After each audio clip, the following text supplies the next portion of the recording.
delighted to be joined with Sue Divin today as part of our World Book Day celebrations. And all of our students who are going to see this across the Trust, so they'll be delighted to hear from you today and obviously see some of your books that you published and go out and have a look at those. Can you talk to us about your first book? So congratulations, Guard Your Heart, please. Like you see on the front cover, it is a Romeo and Juliet with a teenage boy and a girl who are both 18. And it's set in Northern Ireland. And the different thing about it is it's set in today's generation in Northern Ireland. So many people think, you know, Northern Ireland always has to be about the Troubles and it's back in the 1970s and 80s, which is way before the readership has been born, you know, and today's teenagers. So Guard Your Heart is really, although it's a romance, the romance is the vehicle to actually carry a really gritty, contemporary, rights and identity-based type plot-driven narrative. A lot of people will talk about it as a page-turner, and really it's a book that's there for anybody that just wants to read a good book, that likes some good characters and likes to learn about somewhere different. And it's also a book, if somebody actually does want to understand something about what it's like living in Northern Ireland, then it's a really good way in, that you don't have to know anything about this place beforehand. So yeah, it's a bit like, if you can imagine, you know, kids falling in love from the wrong side of the tracks. There's a lot of barriers, you know, and that could apply in so many different settings across the world. So it's that kind of contemporary, fast-paced story. And it's interesting you say that about the Troubles, because lots of our students would see that, especially our Key Stage 4 students who do all the poetry that's conflict related, and it always links to the Troubles, and then they'll relate that to history. And I think so many of our schools do Romeo and Juliet, and any modern day links, you know, they see it as Elizabethan and hundreds of years ago, and it doesn't relate anymore. And I think any text that bring that to life for them and make them realise how their life can be so similar, I suppose, is really useful for them. I really love the title. And without giving too much away, how did you come about that? Was that the first thing that came into mind? Did that take a while to think of? It wasn't there right from the very start, but fairly close to the start. I mean, the title Guard Your Heart, it conveys a sense of, obviously, the heart side of it. It is a love story ultimately, but the guarded sense, you know, indicates that there's something a bit deeper and darker going on here, that there's a bit of a conflict around it. And I suppose people can be a bit guarded about their identities at times. And it's also a proverb that I was very familiar with. So it is actually a proverb from the Bible that says, guard your heart, for it's the wellspring of life. And whether people are religious or not, I think that's just a nice moral way of saying, look, your heart is the heart and soul of who you are. And if you can keep that in a good place, then no matter how rough around the edges the rest of your life might be, you'll pull it together. So yeah, I was just going to say, I think there's lots of discussion that I would love our students to have as a result of this chat, just around that title, because it can be so literal, can't it, but so metaphorical at the same time, and like you've said, biblical, that I think it'd be nice for them to think, especially in today's modern world, what that looks like and how they interpret that as a title, and then hopefully go away and read and think about how it might have changed their interpretations potentially. We're joined by Miss Jukes. Thank you for joining us. So I just wanted to ask about, obviously, you've got your second book and you've got that with you that's coming out. Did we say April? I want to be right for the students. Yeah, you're right. April 14th, it's out. Yeah. Can you tell us a little bit? Does that lead on? Is it completely different? It's not a sequel, so it's this is how it looks at the minute. Just for those that are interested in publishing, that's not the end cover, but it's just at the stage of being sent out to sort of the publishing industry. It's called Truth Be Told, and if people like Guard Your Heart, I think they will like Truth Be Told. It is still Northern Irish, contemporary teen story, a lot of that teenage angst and the blend of like difficult issues merged with a kind of humor that I tend to write with. But it's completely different characters, and I suppose, I don't know if anybody watches Dairy Girls. It's a bit like Dairy Girls meets Parent Trap. Parent Trap's probably too old a movie for teenagers today, but There's two teenage girls who are from completely different parts of Northern Ireland, who have never met, very different community identities. It's kind of not just the religious thing, but maybe rural, urban, you know, all sorts of aspects of their identity are different, but they meet on a cross-community residential in 2019, and they discover they look virtually identical. And that provokes, it's more like a quest than a romance, but it's like a quest to explore, are they connected, and if so, how, and what's the story of that. And that's the upfront story. The behind story, as there is with many of my types of writing that I do, is really looking at the history of stories that don't fit the narrative of Northern Ireland. So again, it's in a simplistic sense, people think of Northern Ireland as it's about Catholics and Protestants, but it's a lot more complex than that. So if you read Truth Be Told, you'll probably get a sense of the women's stories across multiple generations, or of things that don't fit that black and white simple narrative of here, to say, actually, this is a really vibrant place with people grappling with all sorts of issues. And would you say, even from just the synopsis you've given for both of them, really, would you say that's almost encouragement for students to think and question and, you know, see past, like you said, the black and white, think outside the box with what's going on around them and in society?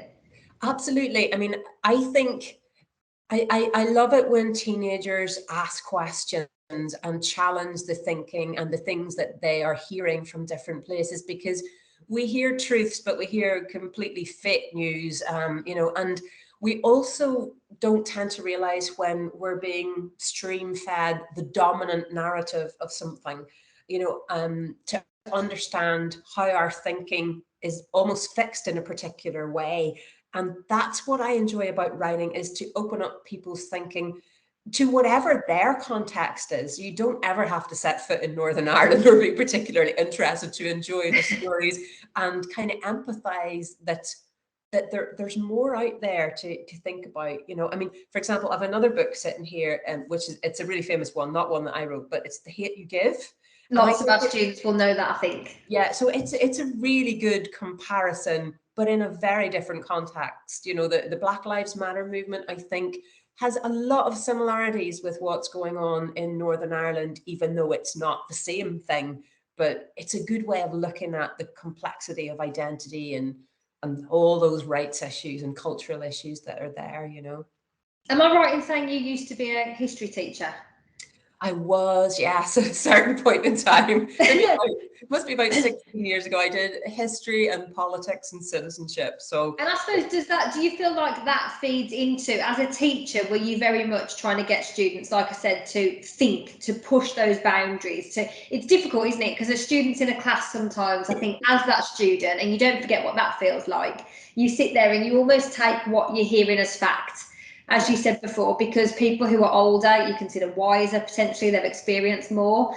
But I think students, when you're going through that from age, I don't know, 11 up until 17, 18, situations that happen can seem like the end of the world, can't they? So would you say writing about them and having that experience is quite therapeutic, that we'd advise for students to get into that process? yeah, well, I think, actually, I think young people are very good at realizing when they're being fed a whole pack of lies and propaganda and twisted truths. You know, particularly on social media, many young people are very savvy with that type of thing. I think the difference between being a history teacher and being a writer that writes particular things is that in teaching, you know, you want your pupils to think, and you want them to learn, and you want them to understand information. In writing, you're going for empathy, you're going for heart. And I think that's a different kind of thinking, a different kind of learning, that you can read a character and realize, actually, this character's life is totally different to mine, but yet I get who they are as a person, or I relate to the dilemmas that they're facing or the issues. And we learn with our heart when we read fiction. And possibly that even has a deeper impact on who we are as a person. Yeah, I completely agree. I was talking to students the other day about seeing it as almost like an escapism, because it can be, can't it? Yeah. You know, to read and pick up a good book And sometimes those ones, I said before, kids, when I had time to, read it the whole book in a day, because you don't want to put it down, do you? And I don't think some of our students have really captured that yet. It's almost like they haven't picked up the right book to do that for them. For any students who are thinking, reading isn't my cup of tea, I'm listening to this and I still don't want to, have you got any advice for those students to create that love? Yeah, try audiobooks maybe. I mean, for example, the most recent book about the Hunger Games is out. Snakes and Songbirds or something like that. I've forgotten the exact title, but it's out as a book, but it's not a movie yet. So if you want to understand and get into reading, that one's going to be good because they've made a trilogy in Hollywood. But download the audiobook if actually sitting and reading a text is too daunting to begin with, and realize that books can get you to another level that can't be in a movie sometimes, because a lot of the detail has to be edited out to actually fit a movie script. But you learn so much more in a book as well. So try something like that maybe.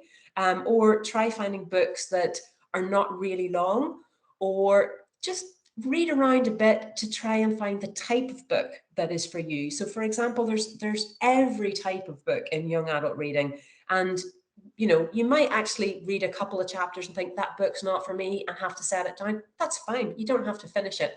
Go get them free in a library or a school library and just see what works for you. Yeah, I do think audio, I think a lot of our students wouldn't even think about that. And I think even in teaching, we're bringing a lot of our audio books in now, because you're really conscious, aren't you, that actually the student doesn't just want to listen to my voice the whole time either. I think it's just that little bit of freedom, isn't it, to hear somebody else. And audiobooks are so available, aren't they, now, compared to what they used to be. So yeah, I think they're daunted, aren't they, like you said, by picking up a full text and seeing this really extensive 300-page novel potentially. And it's interesting what you say about films, because lots of our students, again, engage with the Hunger Games through that dystopian kind of fiction, especially at Key Stage 3 and 4. And a lot of them will talk about characters, and then they'll talk about almost the novel as a back step, almost like the film came first. And I think it's realising, isn't it, that but I remember it with Harry Potter, reading it for the first time and then not seeing the first film for years and years, and having these characters in my head. And sometimes you're quite disappointed, aren't you, by what they look like or how they sound, because you've created this own little world in your mind, I think.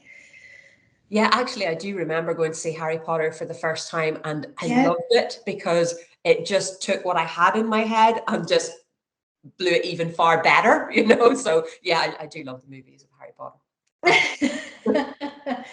Would you have any final kind of messages for students for World Book Day? Anything that, in terms of the importance of, I mean, it's 25 years this year, so I'm hoping our students are doing some form of celebration as they're watching these back, but anything to say about that importance of celebrating, not just for that day, but throughout the year? Well, I think books are really important because you can really learn about different worlds that are out there. And they're so accessible. So give it a go. If you haven't read a book for a while, give it a go reading a book. And if you do read books all the time, brilliant. And maybe you're beginning to develop your own ideas of what you might write if you're in that sort of position that you really love reading. So wherever you fit with it, just know that sometimes books are a precursor to you learning something, which will open up a door to a different thing in your life, or just to understanding different people. So I just love books on so many different levels.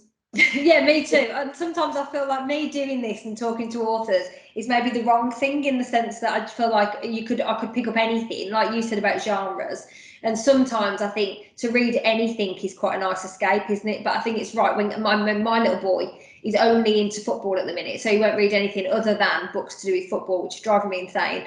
But that's how it starts, isn't it? And then obviously, hopefully, they start to appreciate over time lots and lots of different books that might be nothing to do with that, but it's escape, like you said, in the form of a character or in a different way. And a growing genre actually for teenagers is to look for graphic novels as well. So the kind of cartoon style novels, that they're novel length, and there's some amazing graphic novels out there as well. So give those a shot too.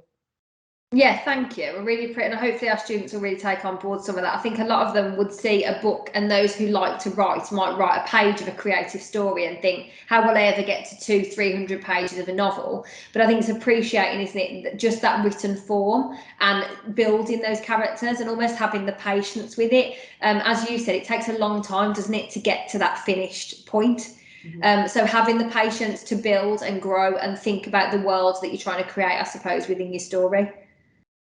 Definitely. And as with anything, the more time you spend with it, the more you get into it. So for those that are actually writing something, see it like exercise. I mean, if you work a muscle, it'll get stronger.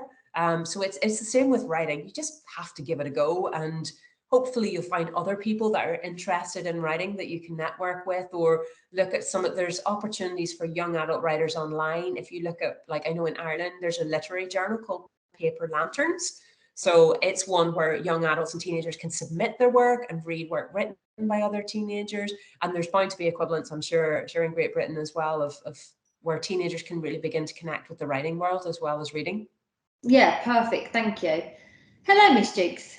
Hi. Has Millie joined you? Yeah, she's here. Okay, so I'm going to move so she can come sit down and say hi.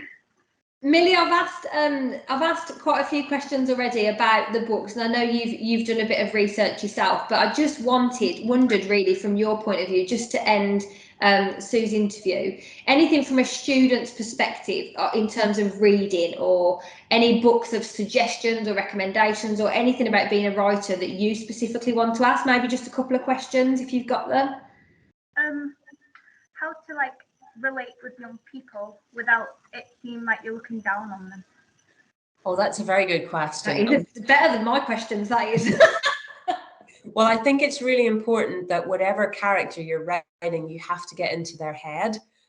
So, I mean, yes, to an extent, you're thinking about readers when you're writing, but more importantly, you're just living as your own character in your head. So for me to write teenagers, I have to really empathize with where they're coming from. And I suppose the important things is teenagers are exactly the same as adults. You go through all the emotions, we're human beings first and foremost. So I was a teenager one time, a long time ago, and I do remember what it was like going through those things. So what I love about writing teenage characters is teenagers allow themselves to own up to their mistakes, or to be on a journey, or recognize they're having to learn something, or change the direction they're taking in their life, or something that they think. And that fluidity is easier and more fun to work with than writing an adult character who's maybe a little bit more stuck in their ways. So I really enjoyed writing my teenage characters, especially, I have to say, Aidan in Guard Your Heart. I mean, he just strangely lived in my head for a long time when I was trying to write him as a character. So yeah. Thank you. Do you have another question at all, Millie? A final question, maybe? I think that's everything. Thank you. Have you got everything? I was going to ask as a final thing based on what you've just said. How do you manage to take yourself out of that? If you get sold, because I find that when you read a book, and our students might feel like that, you read a book and you're so into those characters, aren't you, that you almost, it's like watching a film, that you can't break out of that then. You're constantly reliving it and thinking about those characters after. How do you manage to then, like you said with your second novel, break out and start again with fresh, new characters? I think a lot of writers kind of live with like a different narrative in their head. So when you're walking around places or seeing people, you're almost processing it through a writer's thinking of, that would make a good line that person just said at the bus stop, or, those types of conversations. Sometimes it's annoying. Sometimes a character sticks in your head and you can't get rid of them. But also the thing that does help to move on is just there are other aspects of life apart from writing. So, I'm a parent, I have a day job, I do a lot of other things, I enjoy swimming or going for walks. So it's having a balance in your life, I think, is always healthy no matter what. And books are part of that. I mean, I read other books for escapism. So there's plenty of other things that turn my brain into different ways. The process of actually getting yourself into a character is probably harder than getting out of a character, I think.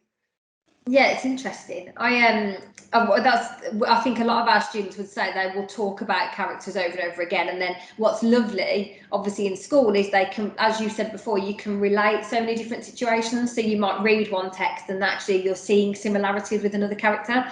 And like you said earlier, we were talking, Millie, about that's just life, isn't it? These characters are so relatable to the real world and what's going on. And I think that's why we fall in love with characters sometimes, isn't it? If we see those associations with the people that are around us.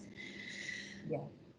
Thank you so much for joining us, Sue. I really appreciate it. And it's lovely to hear from you, Millie. Sorry, I know the timing was a little bit different for you at school, but thank you for joining us and asking some questions to Sue as well. Sue, our students, I'm sure, hopefully, we're going to grab some of your books, obviously, to give out as prizes for those that take part in World Book Day. So hopefully they will get involved in some of these characters that you talked about today, and they can fall in love with them, and wait for your second book to be published in April. Thank you so much, both. Thank you very much, both of you.